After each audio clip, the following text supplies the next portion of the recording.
We're following two major weather headlines this evening in the west, the system hitting tonight amid all of those warnings about the vanishing water supply. But first, the misery deepening from the Midwest to the Northeast. First, the storm, now the single-digit temperatures moving in, freezing everything in place. Just look, this from Maryland tonight. The power lines turning to icicles, snapping with cars underneath. In Philadelphia, that state of emergency in Pennsylvania tonight, hundreds of thousands spending this evening in the dark as those temperatures now plummet. A virtual obstacle course for American drivers. Everywhere, power grids pushed to the brink. This sign reads, "Sorry, power out." Some hospitals, in fact, forced to take drastic action. And now that third storm on the way. ABC meteorologist Ginger Zee standing by with the forecast. But first, ABC's Gio Benitez tonight on the black ice worries. Tonight, the storm after the storm. After that winter blast dumped nearly a foot of snow and ice from Kansas to Maine. Freezing cold and a race to restore power. Officials comparing the damage to the aftermath of a hurricane.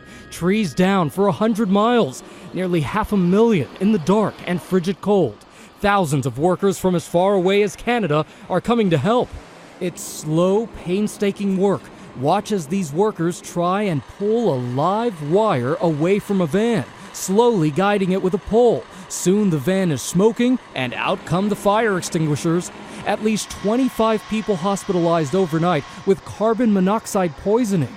Doing things like operating generators indoors, operating gas grills and charcoal grills inside. Hundreds in shelters. This is a humbling experience, having to come to a shelter, but they've been wonderful. Near Pittsburgh, a roof collapsed, trapping a man for days. He was finally rescued this morning. In New York City, JM Legend Auto Group's security cameras caught this man walking as he gets flattened by a wall of snow from that plow. Watch again from the inside. On the roads, all the melting and freezing is causing a lot of black ice. Black ice forms when the ground temperature is 32 degrees or lower. When rain or sleet or melted snow hits it, it freezes instantly.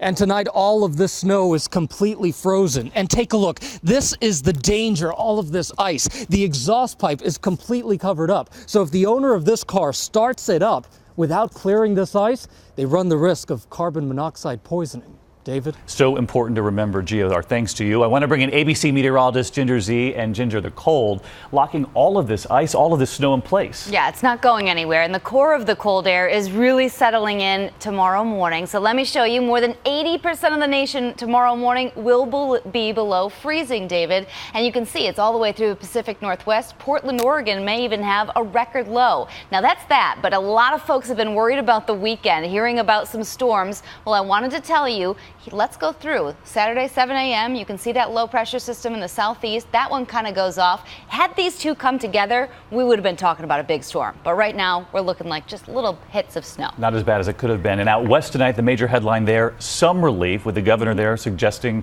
conserving your water already. Yes, they have been in such a deficit. San Francisco, about a foot deficit. They got an inch today, and that's huge for them. It's not a drought buster, but it is this. The Pineapple Express, we've heard from it before, this atmospheric river of moisture pouring. This is through the weekend, up to 5 inches in some of those areas in red. Some good weather news tonight for a change. Ginger will be watching you tomorrow on GMA.